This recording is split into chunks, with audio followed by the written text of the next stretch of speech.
present the community.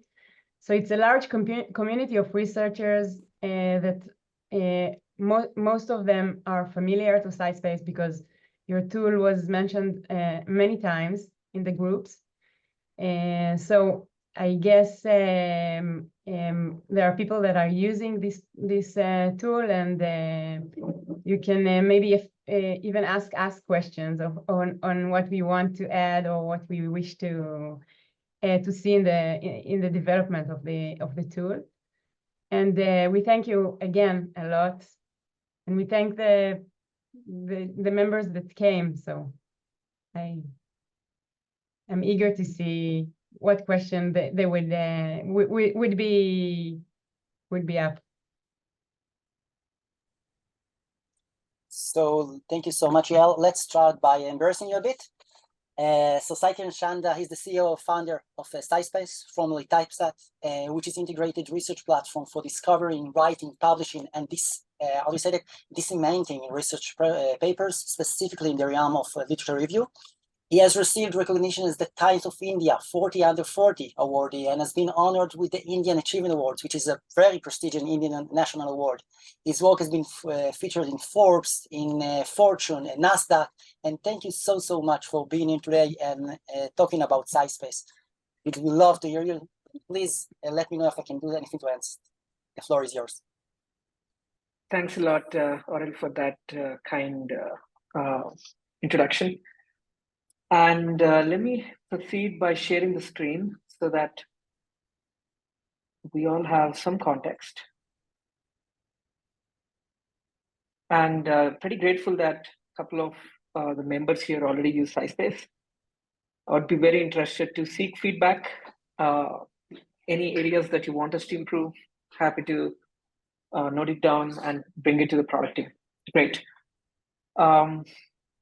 Thanks a lot for all the members to join this short presentation. I'm Saikiran, co-founder and CEO of SciSpace. With SciSpace, what we are really trying to do is to build a AI research assistant, pretty much the AI version of a research assistant that you would have in lab. And you would ideally want to delegate a couple of tasks that you are not interested and a couple of repetitive tasks that you would want a research assistant to do. We want those tasks to be automated with AI. That's exactly what we're trying to achieve with SciSpace. So before I go ahead and talk about the tool and the capabilities, I want to first give you a little bit more context about the purpose and the motivation why we are doing this. So this is pretty much a bird's eye view of a typical research workflow that a researcher goes through, right? Everyone's workflow would be a bit different, but I've picked one that pretty much most of the researchers follow. In fact, I follow that. So you start by doing this discovery, understanding the state of the art, understanding the gaps in the research, or having your own idea or problem statement that you're going after. Do a lot of data collection, analyze it, go to lab, do some experiments, put that in a research paper, you send that to a publisher for the publishing. And finally, you do the outreach. So this is how a researcher lifecycle looks like. But in reality, each of this research cycle, all the way from discovery to final publication, happens in iterations and consumes a ton of time and effort. And I can show you examples of the repetitive steps that people usually do in each of the following steps in the research lifecycle. And when I was actually looking through this specific problem, I found out another screenshot of the typical research or typical life cycle that a human or anyone goes through. So this is a zoomed in version of research, but in a day-to-day life, we have too many applications that we use. And research is probably consuming about 10 or 20% of that. So we are bombarded with too much of information, bombarded with too many tools, and that it's going to distract you a lot. So the idea here is, I got a comment, let me just see what is this about. Okay. Yeah, so the idea is pretty much about how can you look at the entire research lifecycle and automate a lot of processes that today AI can actually do that for you. And by doing that, you could analyze and probably you could do your task much faster and much better than what you would do without an AI. And if you were to today look at the current state of the art or current, the tools that people use, there's literally hundreds and hundreds and research tools that people use. And the data is flowing between one tool to the other. And this entire coordination consumes a lot of time. And it further breaks the research flow or the focus that you're really interested in. So with all these problems, our hypothesis was we want to follow a three-step process, pretty much look at all the existing tools and imagine new tools that we could build using AI, because AI provides this new capability of summarizing, extracting, and reasoning on a lot of text. So if we could use those three superpowers of AI and apply to research lifecycle, what kind of new tools and interfaces that we can build. And the second thing is eliminate all the tasks that current tools have, which could be easily automated by AI. So by doing all these three things, we can imagine a fundamentally new research workflow or fundamentally an assistant type of research workflow where you can delegate the tasks to the AI and AI would do that for you. And these are the tasks that are not, that does not actually require a lot of wisdom. These are the tasks that you typically outsource it to any research assistant. So with that vision, we started SciSpace, and the goal is that there will be AI agents that can help you support throughout the entire research workflow and help you automate big pieces of that research workflow. I can actually show you an example of, today we are going to cover discovery and reading, and SciSpace today supports discovery and reading in the research lifecycle. We are pretty soon, in 2 to 3 weeks, launching the writing and analysis workflow. And going after, we also will help you publish and do the outreach. So the goal is that an AI agent would act as a central role here, and you could do the task that you're interested in and delegate any task in any of this research workflow to an AI agent. So let's actually show you a demo so that you could better understand what I'm talking about. So I'm going to first take you to the homepage of SciSpace. You can access it on scispace.com, but we are going to redirect you to Typeset until a few months. And in 2 to 3 months, typeset.io should completely move to scispace.com. But essentially, once you land on the website, what you see here is a bunch of options. So first one is the literature review. Second is chat with PDF, extract data, paraphraser, and a couple of other tools that I'm going to show you today. But let's first focus on the discovery piece or discovery part of the research workflow. So I'm going to compare that with the current workflow that people use. So I'm going to open up Google Scholar. And let's say I'm interested in any query. So this is a very stupid query, but you could ask any complicated query that you're really interested in that can help further your research. So this is the current state of the art. So what you do is you find interesting articles, open up in a new tab, and you go through each of these research articles. You look at the abstract. You also look at the sections, and you might have a couple of interesting sub-questions, like what are the clinical trials? What are the data sets used in this paper? Or what are the final conclusions of the results from this paper? So you would repeat that process across all the links of the top papers that Google Scholar gives you. So this is just 4 papers that I've opened. You could imagine if I were to spend 10 minutes, at least in one paper, so that would consume me at least 40 minutes to go through the top 4 papers. And you might have a different query. Now you might have a different supporting query. And for that, you might have to go through different articles to do that. So what if you could delegate the subtasks of going through each of this research article and extracting the relevant information. And you can delegate this task to an AI. It's going to save you 40 minutes for just 4 articles. So I'm going to show you how typeset specifically solves that specific problem. So let's say I have a sub question. I have a question: how does climate change impact biodiversity? And this is a question that I'm specifically interested for my research, and you could have your own questions. Now, what you see on SciSpace is not just blue links, not just the links that Google Scholar gives. You also have a nice overview of an AI-generated answer, basically reading the top 10 papers. So the AI has read through the top 10 papers and has given you an answer directly answering this specific question. So that's what you see here on the top. So that can help you understand, or if you're doing a literature review, if you're writing a research paper, this can give you a good amount of information for you to write it in your article. I use this for introduction or methods section.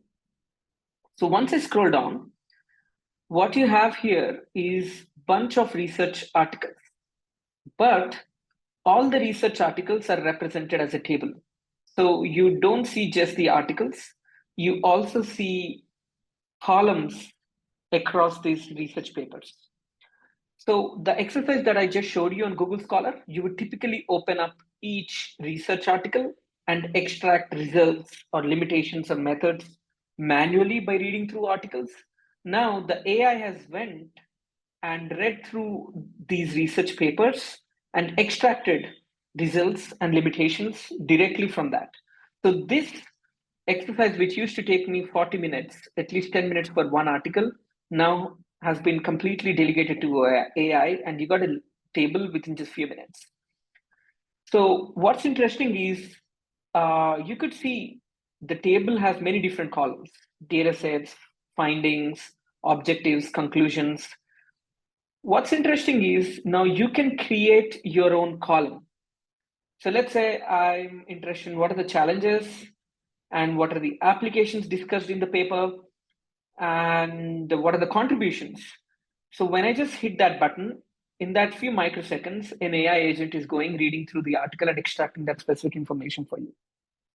So if you have a specific sub question, you could even do that. So you create a new column. Let's say I call this, what are the data sets used? So when I create that, the data sets used column got created. An AI agent is going, reading through all the articles, and that will extract out. So you could see here, the data set in this specific article is 60 peer-reviewed research articles. And there are a couple of other data sets that the other research articles use. So this way, I can add as many columns I can, and I would be able to find interesting articles that really could support my work. So any research article that I'm interested in, I could just click bookmark and I could save it to any of the folders that I have. And all the interesting articles that I bookmark would be saved in the library option here. So once you go to the library, you can see all the articles that I've bookmarked. So this is a very easy way to filter out bad papers and to find the papers that you're really interested in. Now, let's go through another exercise where, let's say I am interested in this specific research article and there is a PDF available in this article. So I open this article in a new tab, and what you can see here is the PDF is on the left side, and then there is a chat option on the right side. So what it basically does is, while I'm reading this article, I can actually highlight any section of the research paper. I could even ask the AI to explain a specific text that I'm not really able to understand it. Or I could even ask the AI to get related papers based on this specific section that I'm interested in. And more importantly, you could even ask the AI to decipher tables for you. So let's say this is a table that I'm interested in. Although this is more interesting for papers with math or data sets, but I'm just going to show you this as an example. So this is a table that I'm interested in. I just snipped out that table. Now that information goes to an AI model and it tries to understand it, and it's going to get back to you with an AI response, with a response helping you understand or decipher this specific table. You already got that here. And what's also interesting is you could ask any question, and each question, the AI is going to read through the entire research article, and it's going to get back to you with a response with a citation. For example, there is a citation here. These are the sources that it referred, and there is another citation. So this way you can quickly skim through the research article or go in depth to the research article that you're interested in. So we have discussed two specific tasks. The first one is around literature review and how AI can help you solve that problem. And the second thing is around if you want to go deep in a specific research paper, you could actually click that and you could ask an AI to help you understand that paper pretty easily. Now, if you are interested in writing a research article and you collect a lot of notes and highlights across all these papers, and you found this as an interesting paper, and you found this answer interesting, you can click this button called Save to Notebook. And when you click that button, the entire content is going to get saved to a notebook. So you could see here the content, this specific section, this specific text got saved to notebook. And what I can do is I can just open up that notebook. And in future, once you've collected many of these texts, you can open it up in that notebook. And the notebook is also powered with AI functions. So you could select any text and you could ask it to change the paraphrase it, simplify it, make it longer, or when you could even ask it to generate the next section. So when you click this one, you will get a bunch of commands on. When you click the spacebar, you get a lot of more AI actions that you could use. So let's say I click continue writing with citation. So it's going to generate another section based on the content available previously. And it's going to generate that with the citations from a research paper. So you see it actually referred a citation here of this specific research article, and it's mentioned that in this specific text. So you could use many AI actions. So we have actions to summarize, translate, fix grammar, write opposing arguments, write it in more depth, or you could even ask it to generate new sections, generate an outline, write an introduction, write a conclusion. So this way, you could do literature review, you could understand the contents of the research paper, and then finally, you can also finally write a research article. And you could export that into docx and or any other format that you're interested in. So that's a bird's eye view of the workflow of research literature review. Now, I'm going to show you one last paper, one last feature, which is the library feature. So let's say you have full text available for a lot of articles. So you could just upload all the full text articles in your library. So you could see these are all the folders that I've created. You could upload any of the full text PDFs that you're interested in. So this is one of the paper called Attention is All You Need. And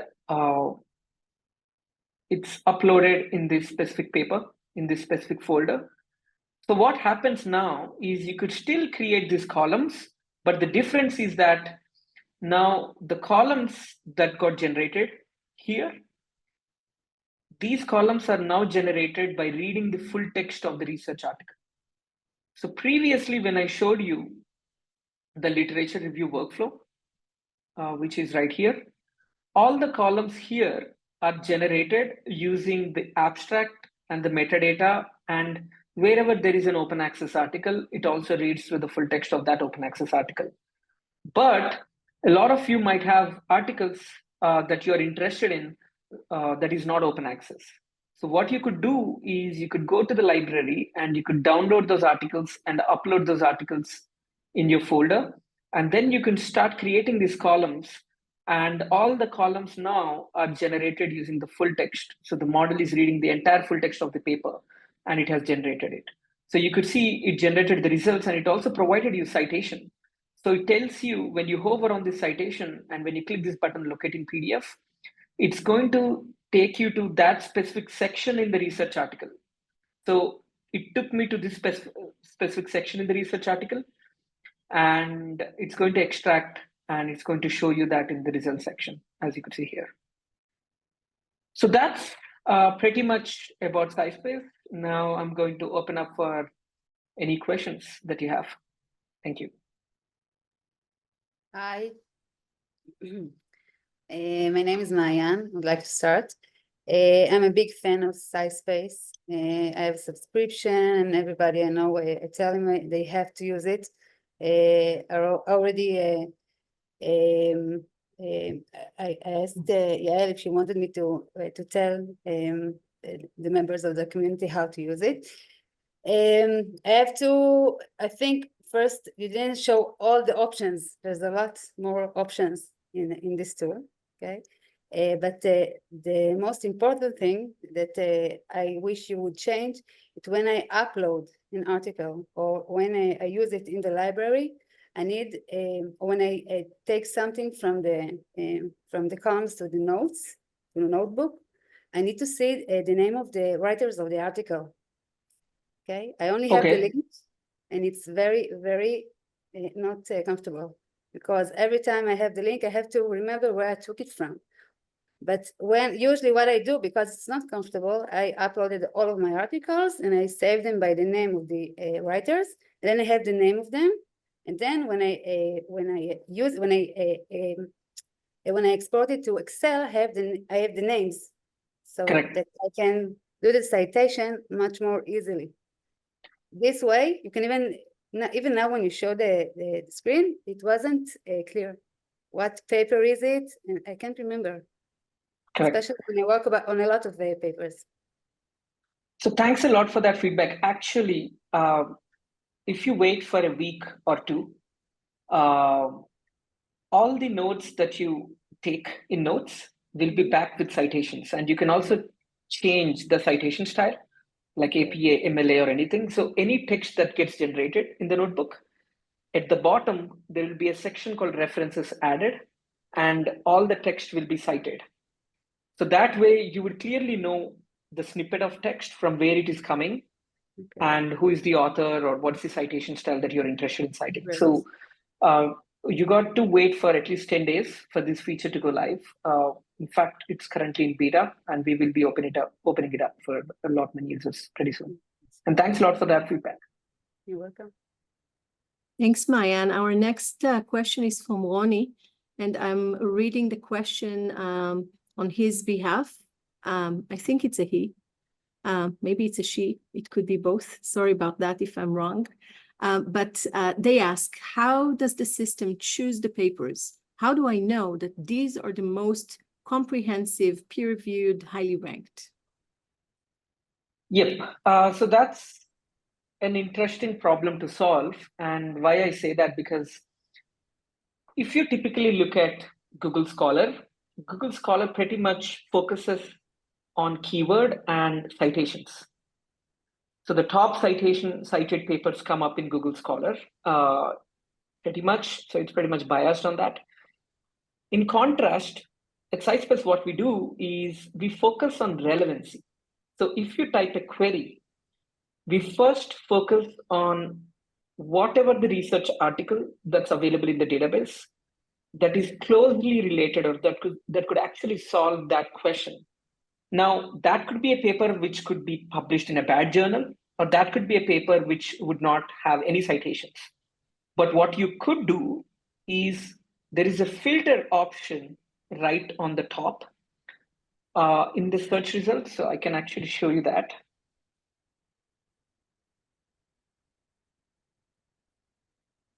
So there is a filter option. So these are all the filters that we provide. And what you could do here is there is a sort by relevance. So as I mentioned, by default, we focus on any paper that can help answer this question. But what you could do is you could filter by citation count. And then you will start seeing, papers with more citations. You could see this one with 53 citations, 35. So it's in descending order. And you could also select papers in a specific year. So if you are specifically interested in 2024 papers, you could click that and you could see the top papers. So in this specific query, we could not find any paper in the 2024 that has high citations, or maybe the tool is just throwing an error. Yeah, that is what it is. And you also have few other filters that I'm going to show you. Okay. Yeah. So you have this filter called top tier papers. We are going to change this filter to be more specific, that it could be Q1, Q2, Q3 journal papers. So that way, if you click this, it will eliminate all the journals not available in Q1 and Q2. And it's only going to show you the top papers from those journals. If you have any other feedback on any other new filters that we should be adding, do let us know. We should be happy to, we should be able to support that. Thanks so much. Shai, do you want to unmute and ask your question? Yes. Hi, my name is Shai, and I work in an academic library. And one of my jobs is to create a part in the site that is talking about AI tools in academy. Now, I know that most of the tools has any access to more official, per se, sources like Science Direct and PubMed and stuff. What kind of sources SciSpace are using? I mean, where the data is coming from? Yeah. So at this point, we have about 160 million papers in our index, and these are specifically coming from Semantic Scholar, OpenAlex, and few other smaller sources. So all the papers in PubMed, Archive, bioRxiv, or from Elsevier, Nature, or any of these journals that are indexed. Okay, so you mean those are coming from archives, like they're older and they're going outside of the source from the site, like PubMed? Like, I mean, someone is uploaded to any other open access server and the system is just pulling them out of there. Is there any prediction to get access from more official, I put double official sources like Google Scholar, for example, or Yeah. it's impossible? So when I meant this Semantic Scholar, so we take the data from Semantic Scholar and OpenAlex. Both of the platforms mine or extract metadata and publications from all the official sources. So if you have published any paper in Elsevier or any of the Elsevier provide journals, or Nature, Springer, or even PubMed, any paper that gets published, that data goes to Semantic Scholar and OpenAlex, and we take that data from them. So okay, so Semantic Scholar, yes? Semantic Scholar and OpenAlex. Okay, so the two main databases, you are pulling the data from them. So they are a superset database. So they also extract data from PubMed. They also extract data from bioRxiv or Science Direct. So all the data finally, yes. Come again? Okay. Archive, like archive, like the pre-peer review source that people, that researchers are posting their articles before they go to peer review. Yes. Are you Even pulling from there as well? Okay. yes, even the preprints also show up. So pretty much any article that gets published on the internet or any publisher, it's going to take some time, but finally it should get indexed in our system. The only caveat here is Science Direct has access to full text, right? If you have a subscription, you have access to full text. But SciSpace has access to open access and only the abstracts and metadata of the non-open access papers. Yes, because I saw this in many other tools that are similar to this specific, like Elicit and Perplexity and all the AI searching tools. But I hope one day some of them will be integrated into an academic database, which is behind the paywall. That is correct. So at this point, the only solution there is that you could do the literature review and find articles, and then go download the full text and upload it in the library. And that way you can get the insights from full text of the research articles. Okay, so you mean the abstract for the how will I say that? It will summarize the abstract and give me the basic idea of the paper. That's what you want to say? Yeah. Or maybe So the first. get it wrong. Yeah, so the first search demo that I showed you, that works on the open access full text, and wherever there is a non-open access, it only works on the abstract. But once you find interesting papers from that, you could go download using the subscriptions available at your library. You could go download the full text, then take that full text PDFs and then upload it in the library. And once you upload it in the library, then SciSpace now have access to the full text. So now the AI can read the entire text, and it's going to help you create those columns and do the lit review. Isn't it infringement of the Davida, subscription? sorry, we're trying to keep a queue. Sorry for that. Let's respect the order of people. Sorry. Thank you for that question. I think Eyal is next. Shalom, thank you. Can you hear me? Yep. Shalom. Okay, first of all, thank you. It was very interesting. Several questions. When you have, if I put in the library several PDFs, am I able to create columns which show the analysis of the different PDFs all together as you can with the abstracts, or only each one separately?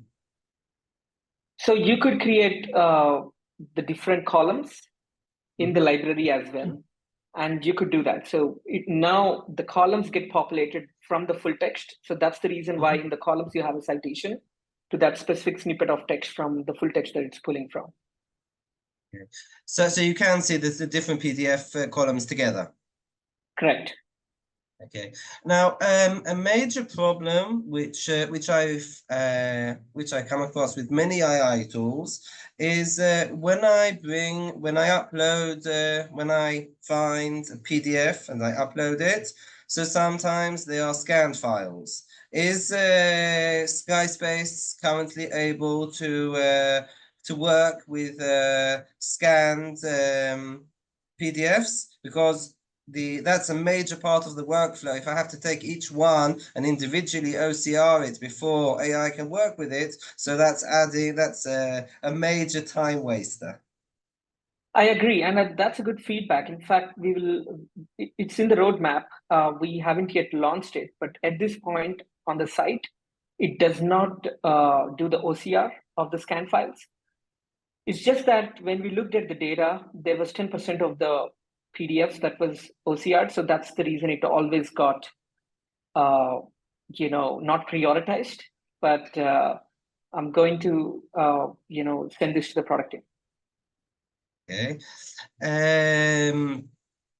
Last question, please, because we have a few people in line. Thank you. Okay. What about I know you have a feature on SciSpace to see how much the text is identified as AI. does the rewrite feature deal with that within SciSpace or not yet? So actually, there's a caution on the AI detector.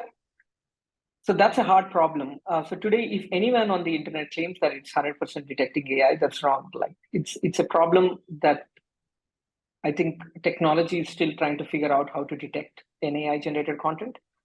So I would still recommend to use it with caution. So it's an unsolved problem. But we are interested in that problem because fast forward to at least in a year or two, we will see a lot of papers would be generated with AI or at least supported with AI. And I'm not really sure whether how the peer review system would even cater to that velocity of publications. So that's one reason why we are interested to see if there is a way that we can help authors or people who are trying to do the lit review to tell that, okay, these papers could be AI generated or not. So, but it's still an unsolved problem. Thank you. Nitzan, would you like to unmute, please, and ask your question?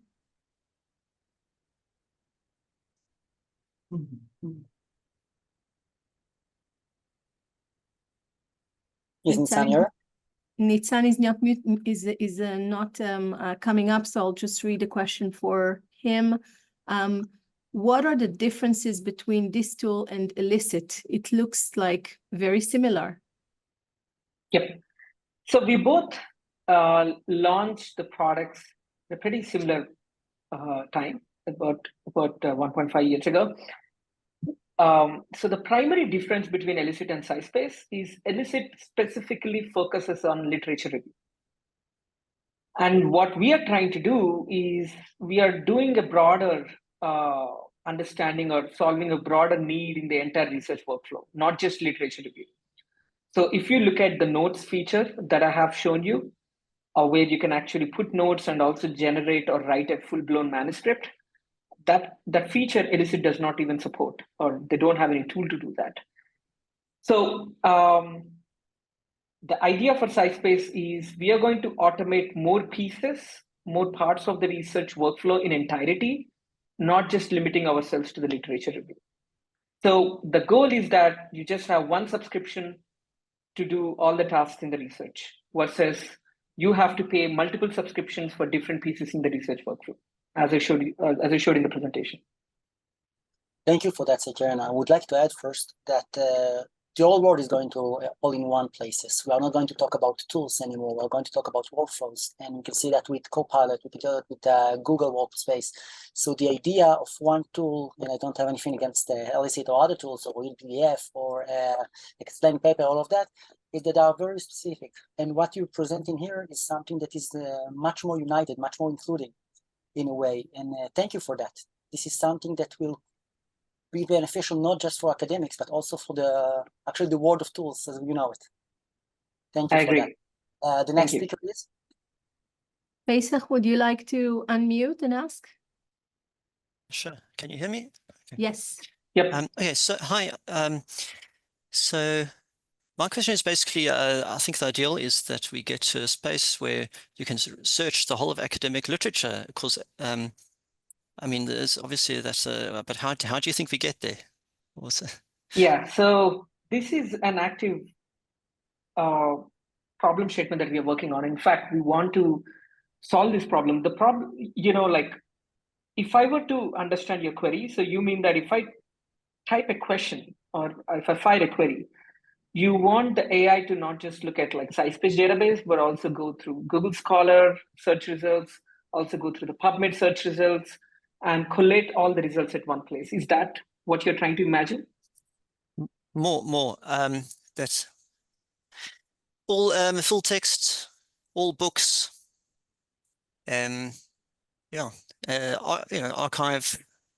archives and things like that, because and also not limited, from 2015 that you go back.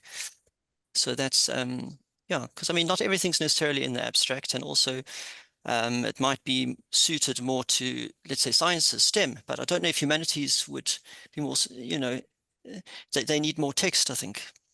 My understanding, I could be wrong. I have one follow-up question. So Yeah. Do you see a limitation in Google Scholar? Because Google Scholar pretty much indexes every paper out there. Did you see any limitation? So if we just support Google Scholar for any query, if we also go and search Google Scholar and get you that papers at one place, do you think that would solve the problem? Do they search full text, Google Scholar? Nope.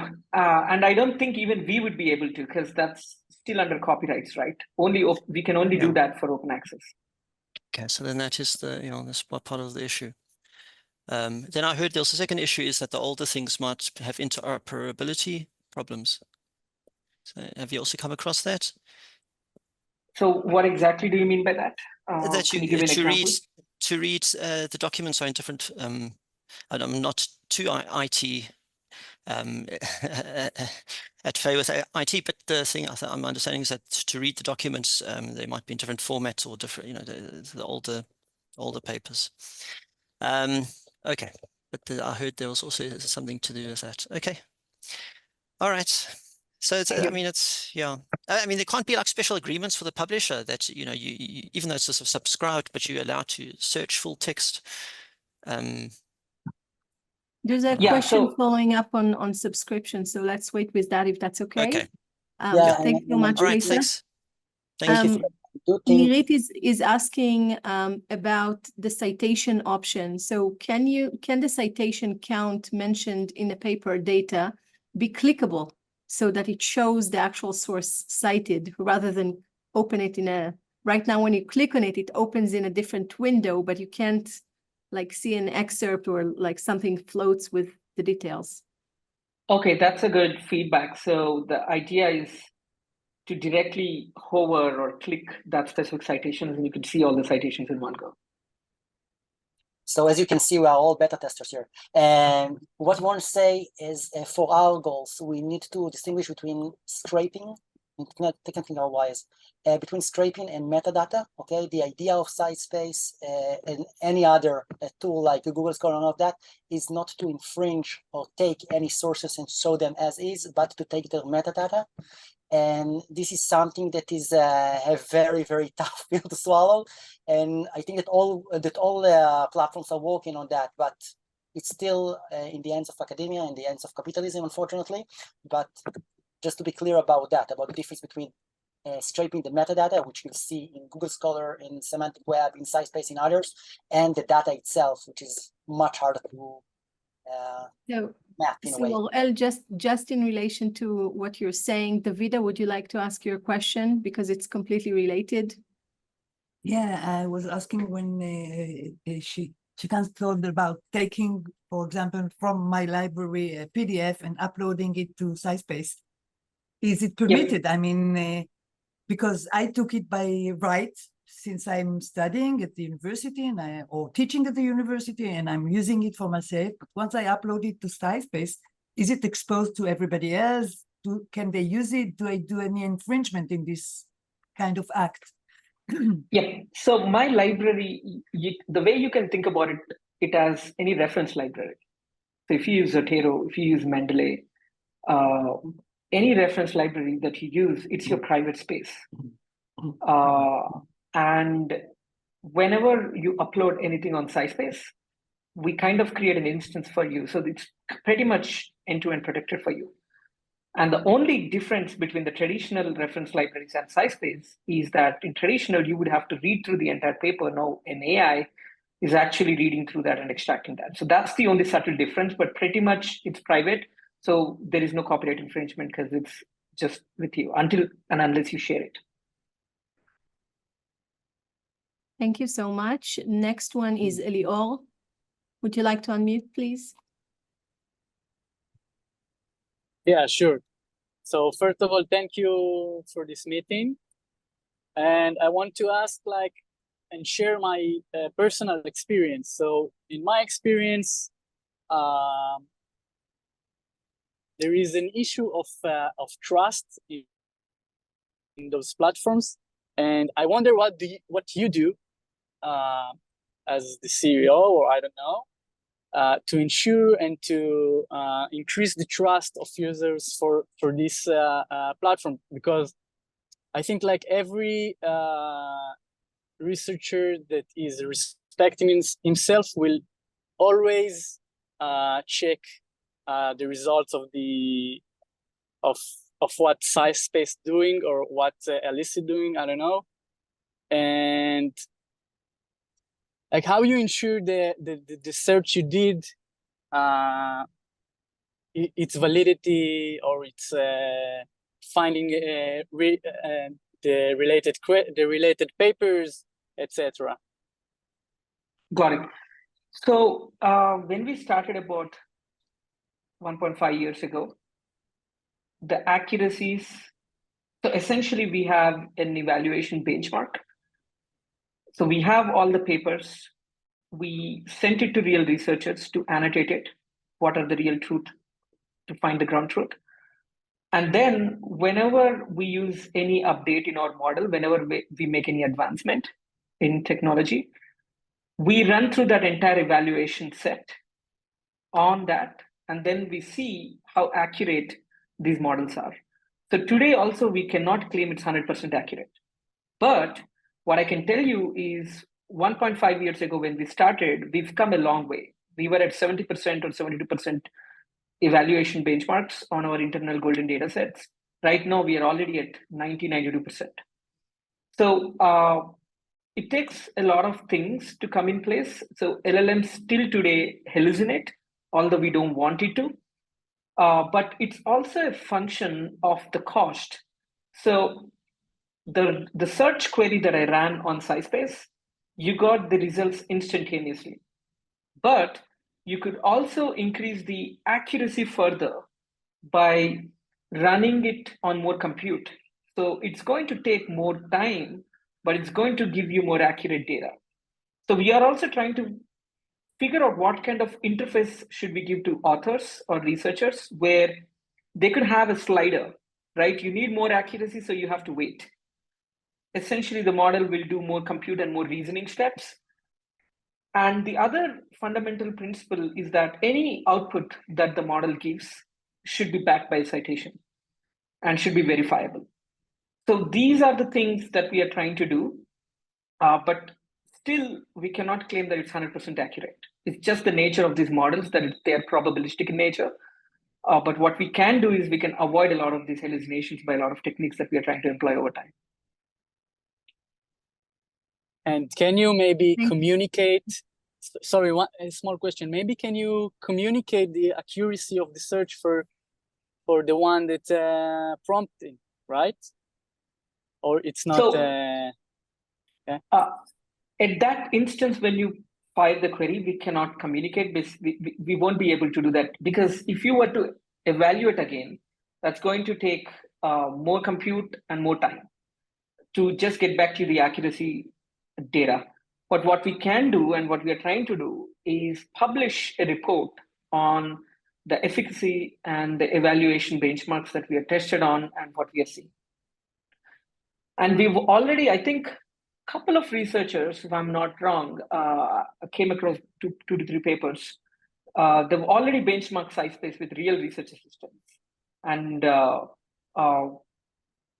6 or 8 months ago, they were saying that it's about pretty much 50% what real research assistants do. But now recently I came across another paper which showed better benchmarks. So it would also be interesting if the community itself does it, so that it would be more unbiased, neutral opinion of how the system is working. Thank you so much. Yeah. Hagit, you're next. Thank you so much, Cyprian. It's a very, very important tool for us, and I find myself using it. I have 3 short questions. I'm a researcher, but I'm also a mentor to students that speak only Hebrew, and they need platforms that they could use with Hebrew information. Is there any plan on your roadmap to add into different languages? That's the first question. Thank you.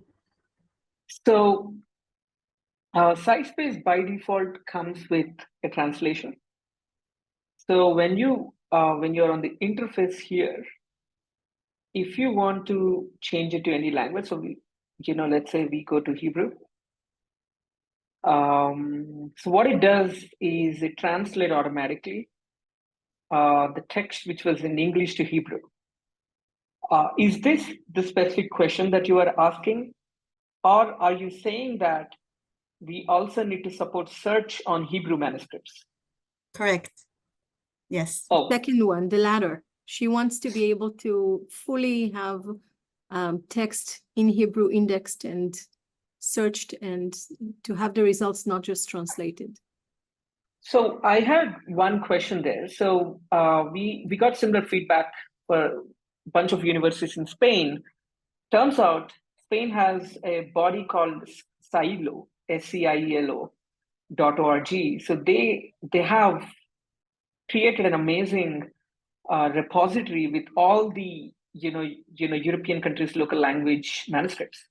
So I'm interested to see, is there a repository that we can look up to, or that we can look to, where we can find all the Hebrew manuscripts? No, not really. I mean, some of the universities in Israel are indexing some of the things that get published, but not really specifically for academia. So it's not, it's we less, have, sorry? Shani, we have Maftach Haifa, that the Maftach students, Haifa and Aleph and all of that. So that's part of we the do have libraries that. in Israel. Yeah, we do have that. But I'm saying there is no, he's talking about a repository, not just a metadata, if I understood correctly what he's asking. He Correct. wants the actual texts. The libraries are indexing, especially because of copyrights issues, they're indexing specifically the metadata, but not the text themselves. For the SciSpace, if I understand Zacharian right, for him to do the work that you are asking, he needs the actual full texts, Well, not in just law, the metadata. in the Sorry? law field, there is. So you have a whole database of only a full text in Hebrew in law. So for legal science. So if there are any pointers to these repositories that we discussed, maybe if anyone could share it over email, We can happy to connect you support to the that. National Library of Israel and to the Haifa Library for doing good work around at least the metadata. Yes, And and That would be pretty that could be a interesting. So we start. could get started from that to begin Okay. with. you can that would send us and also, we'll be happy to transfer to Sekiran. You can do it by WhatsApp or to our group, okay? And we'll be happy to show you to see what we can do about it. and Perfect. that will also, of course, increase the accuracy of the translation in Hebrew, because the information that you will have in the input will be more accurate. Therefore, what you will bring out will be more better for the use. I have But another question. still, Hagit, Sorry? you can tell your students to upload those PDFs that they want in Hebrew, and it understands them correctly. So, as Zacharian mentioned before, so they can upload to their own library. And will we be able to read the Hebrew? Yeah. Yep. Okay. Well, It should fantastic. be able to process Hebrew. But on the search, we definitely need to download the data from the repositories to support the search literature review. That will also increase the amount of people that will write in Hebrew. Therefore, it will also be more accurate for other countries, and that will help a lot with the information flowing. Another small question, please. Hagit, I'm really sorry, but we're at time. We have to wrap, but if you could please write the question I in wrote chat. it. I wrote it. I You wrote it? Yeah. I missed it. I'm sorry, but if you forward it to me again, I'll make sure that Zacharian gets it and answers afterwards. Zacharian, thank you so much for being here and talking to us. We really, really appreciate it. And good luck with the very ambitious roadmap that you are working on. Right now, it's mostly literature review and a bit of writing, but if you're talking about the full spectrum, there's a lot to, I'm assuming a lot to look forward to. So thank you for all the work, and we'll keep seeing each other online. And thank you for all the people here who came on and have been with us and asking questions. Thanks for all the members and great engagement. I look forward to meeting you all again. Have a good day.